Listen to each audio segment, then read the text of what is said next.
चांद्रसूरी का बेटा उदालक मुनि ये विवाह के लिए जिद कर रहा है। ये कथा कौन सुना रहा है? ये दशरथ जी कौशल्या जी को कथा सुना है कि चंद्रकला का विवाह हुआ किसके साथ था। चांद्रसूरी का बेटा उदालक मुनि जब ये खड़ा हो गया तपस्या से और कहता पिताजी हमारा मन करता विवाह करने का, तो पिताजी को बहुत गुस्सा आया। अरे दुष्ट, अभी तो भगवान की भक्ति कर रहा था, तपस्या कर रहा था और इतनी जल्दी तेरी लगन लग गई विवाह करने की। अच्छा, विवाह की लगन बड़ी खराब होती है। जिनका होगा वो जाते हैं मंडी कत्ती करके, जिनका नहीं हुआ रोज कहते हैं भगवान जल्दी सुनाओ, घंटा मारेंगे, कोई कहता 11 से बांध करेंगे, कन्या को भंडारा करेंगे, भागवत कराएंगे। विवाह की लगन बहुत खराब होती है। आज उदालक मुनि कहते पिताजी मन करता कि विवाह करें, तो पिताजी को लगी गुस्सा बेटे के ऊपर। अरे अभी तो पूजा कर रहा था, भगवान की तपस्या कर रहा था और इतनी जल्दी तेरी लगन लग गई। जाओ, मैं तुम्हें श्राप देता हूँ, विवाह तो हो ही, लेकिन तुम्हारी पत्नी से पहले तुमको बेटा मिलेगा, यानी बेटा पहले पत्नी बाद में मिलेगी। और बिना पत्नी बेटा हो कैसे? उदालक मुनि चले आए पिता के फंसे। अब रास्ता देने बेटा पहले पत्नी बाद में, पिताजी की बात खाली नहीं जाएगी क्योंकि एक संत। उदालक मुनि आज बैठ करके इंतजार करने लगे, बेटा कैसे होगा, बेटा कैसे होगा, पहले बेटा पत्नी बाद में। बेचारे आज पत्नी को अपने मन में बसाए, हृदय में बसाए। पत्नी मिल जाती तो भोग विलास करते, पत्नी के साथ समय व्यतीत करते। जब बार बार पत्नी के रट लगाने लगे तो इनके शरीर से वीर स्खलित हो गए। जब वीर स्खलित हो गया तो उदालक मुनि एक दोने में बैठते और सोचते पर पक्षियों को खिला दे, बच्चा हो जाए, बच्चा जहाँ जाएगा लीले घूमने पर पक्षियों के सामने। अब पक्षी उस वीर को ग्रहण नहीं कर रहे हैं क्योंकि उदालक मुनि के शरीर से निकला हुआ वीर अगर कोई पक्षी खा लेते तो गर्भवती हो जाते। यानी कोई भी जीव, किसी भी चिड़िया ने उस वीर में चोंच तक नहीं लगाई। उदालक मुनि उस वीर को लेकर के एक दोने में रखते हैं और दोने में रख करके नदी में तैराते, पानी में। उदालक मुनि के शरीर से निकला हुआ पानी जैसा वो वीर नदी में तैरता हुआ आ रहा था और इधर ये वीर तैरता हुआ जैसे बीच धार में पहुंचा, अचानक से एक फूल बन गया। जैसे फूल बना ये दोनों ज्यादा तैरता हुआ और इधर आज महाराज जी की कन्या चंद्रकला अपने सखियों के साथ दूसरे घाट पर स्नान करने गई थी। स्नान कर चुकी तब तक एक सखी की नजर पड़ गई, ए दीदी वो देखो फूल कितना सुंदर आ रहा है। और चंद्रकला ने देखा, हम बोले देखो हम राजा की बिटिया हैं और तुम सभी में बड़ी बड़े हो तो फूल मैं लूंगी। सखिया बोले नहीं देखो दीदी फूल देखा हमने, फूल हम ही लेंगे। चंद्रकला ने डांटा, चुप फूल हम लेंगे। जब सखियां मानी नहीं तो चंद्रकला कहती है ऐसा करो बहनों, तुम लोग लाइन से खड़ी हो जाओ और फूल जिसके पास में आ जाए वही फूल ले ले। उदालक मुनि तो वीर तैयार दिया, फूल बन गया और फूल कहाँ जा रहा है? सखियों के पास। सारी सखियां लाइन से खड़ी हो गई, फूल तैरता हुआ आ रहा और फूल चलता हुआ चला आया और रुका कहाँ? चंद्रकला के सामने रुक गया और चंद्रकला हंसने लगी, देखा दीदी ये फूल हमारे पास आ गया, ये फूल हमारा। दौड़ी और तुरंत फूल को उठा लिया। ए दीदी देखो कितना सुंदर फूल है, देखो बहन कितना सुंदर फूल है। और फूल को लिया और तुरंत फट नाक में लगाया, धर के खींचा। वो उदालक मुनि के शरीर से निकला हुआ बीन का बना हुआ फूल जैसे खींचा हुआ गया, चंद्रकला गर्भवती हो गई। फूल को सोचते कि सोगा की पोस गर्भ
चंद्रकला तब विस्मय भयो। चंद्रकला ने जैसे फूल लिया और नाक में लगाया, सूंघा, चंद्रकला का गर्भ ठहर गया, क्योंकि वो बीरी का बना हुआ फूल था। मैं आप लोगों को बता दूं, आप लोग कहीं पर भी कोई फूल तोड़ना तो फूल को तोड़ करके डायरेक्ट नाक में न लगाना, मतलब सूंघना नहीं।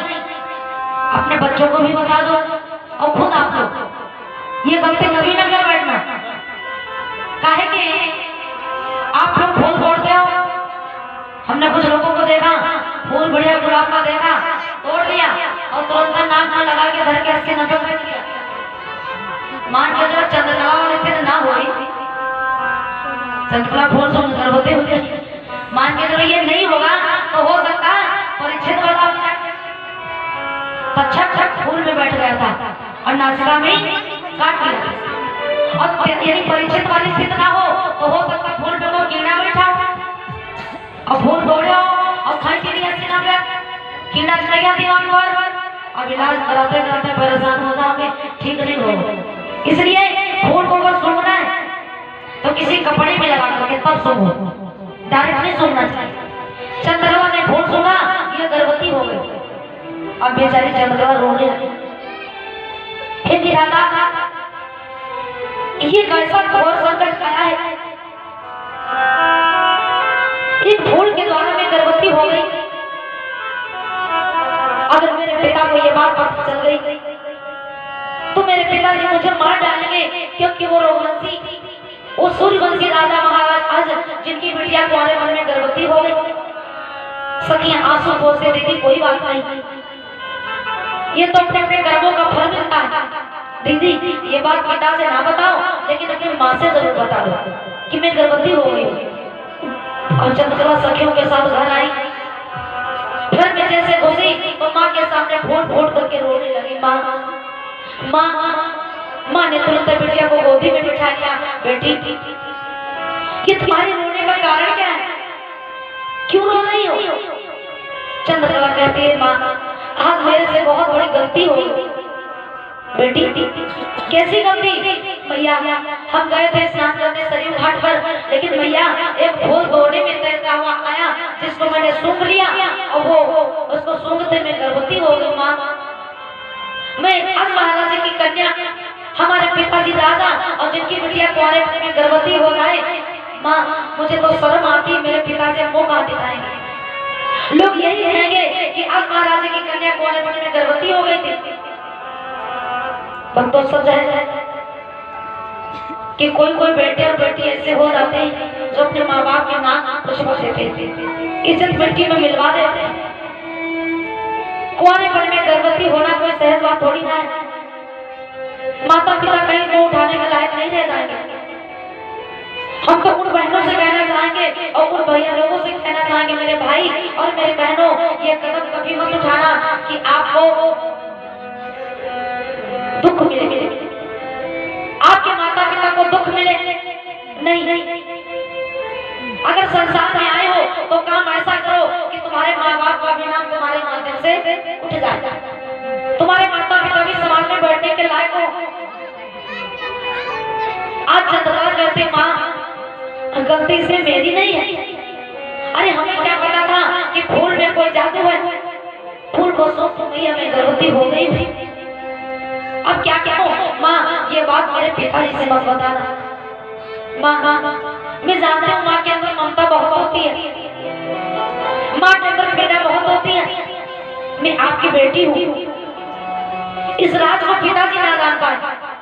और सच कहते हैं बेटिया चाहे जितना गलत काम करे, भैया चाहे जितना गलत काम करे, पिताजी एक बार तो गुस्सा करते हैं, दंड देने की भी सोचते हैं, लेकिन माँ तुरंत रोक लेते, कहते नहीं स्वामी ये अपनी बिटिया है, कोई बात नहीं।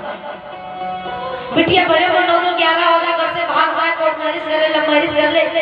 पिताजी अपनी आंखों से कहते हैं कि मेरी आंखों के सामने मत पड़ जाना, लेकिन माँ का दिल होता है वो अपनी माँ से, यानी वो माँ अपने बेटिया से छुप छुप करके भी मिल लेती है। क्यों? क्योंकि माँ के अंदर ममता बहुत होती है। कि दुनिया में ममता की, दुनिया में ममता की कीमत न होती अगर माँ न होती, अगर माँ न होती। दुनिया में ममता की कीमत न होती अगर माँ न होती, अगर माँ न होती।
कीमत न होती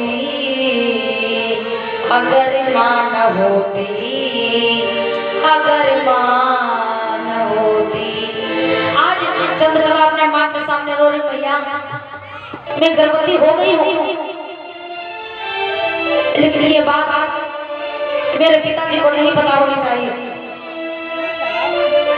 आज रो रही चंद्रकला और रोते रोते भैया के सामने गिर पड़ी।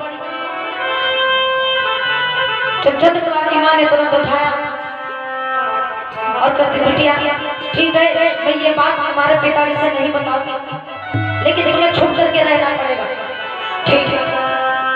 ये बेटी उसी घर में छुप करके रहने लगी क्योंकि वो गर्भवती है। माँ अपने बेटिया को पिता के सामने नहीं आने देती।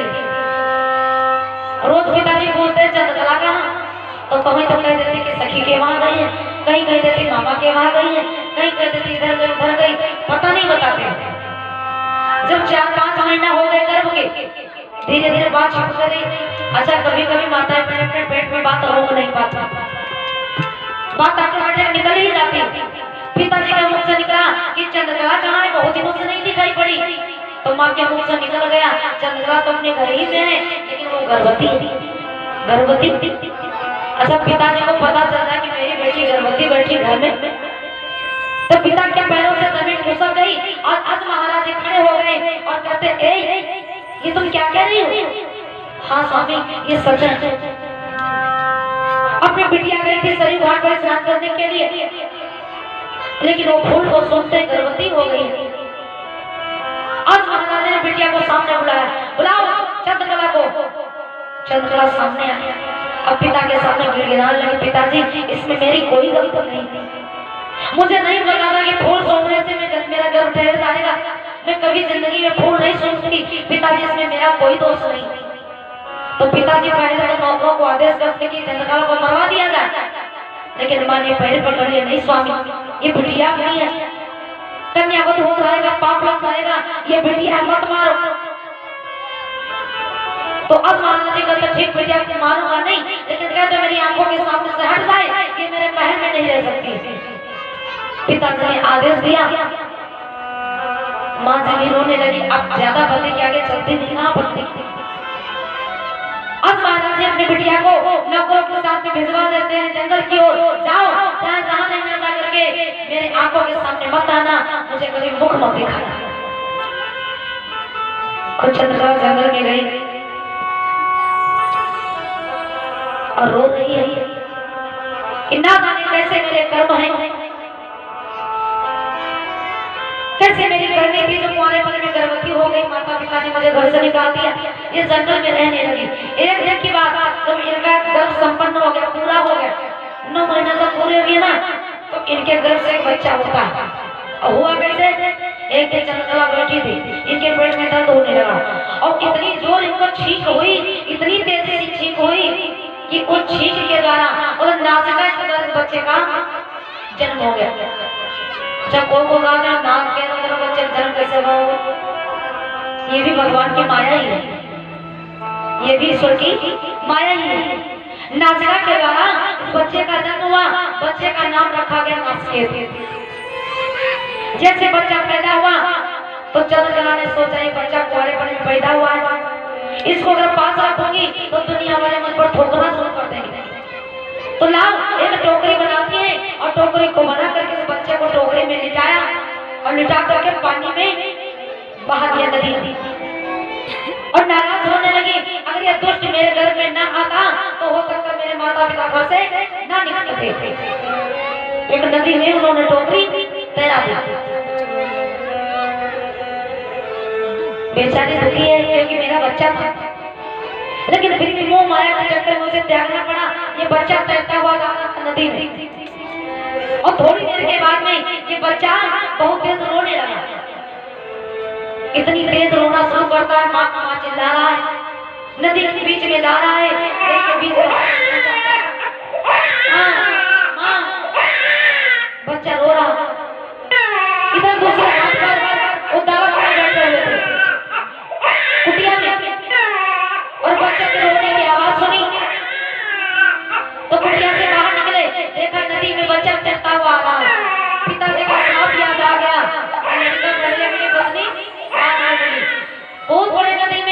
दौड़ करके बच्चे को उठाते हैं, बच्चे को लालचुप हो जाओ, बच्चा शांत हुआ। अब पिताजी का श्राप याद आया कि पिता ने श्राप दिया था कि बेटा पहले मिली पत्नी बाद में मिली। अब बेटा तो मिल गया, पत्नी पता नहीं कब मिले। बेटा लेकर के कुटिया पर रहने लगे। ये बेटा भी माँ के आंचल का दूध नहीं पिया इसने। उद्दालक मुनि ने लालन पालन किया। जब बच्चा थोड़ा सा संभला तो उद्दालक मुनि को अपना पिता कहने लगा कि मुनि के पास रहने लगा। समय बीत रहा, उद्दालक मुनि अपने पिताजी के श्राप को याद कर रहे हैं। बेटा तो मिल गया लेकिन पत्नी पता नहीं कब मिलेगी। तब तक जब बच्चा हो गया 5 साल का तो अचानक से ही उद्दालक मुनि की तबीयत खराब हो गई, बड़ी जोर बुखार आ गया। ये कुटिया पे लेटे हुए थे। ये नासियत आया छोटा सा बच्चा और कहता पिताजी क्या हुआ, आप लेटे हो 2-3 दिन से, भोजन में नहीं किया। तो 5 साल का बच्चा पिता से पूछता भोजन नहीं किया। तो उद्दालक ने कहा बेटा क्या बताएं, मेरी तबीयत नहीं ठीक है, मेरे को बहुत तेज बुखार आ रहा है।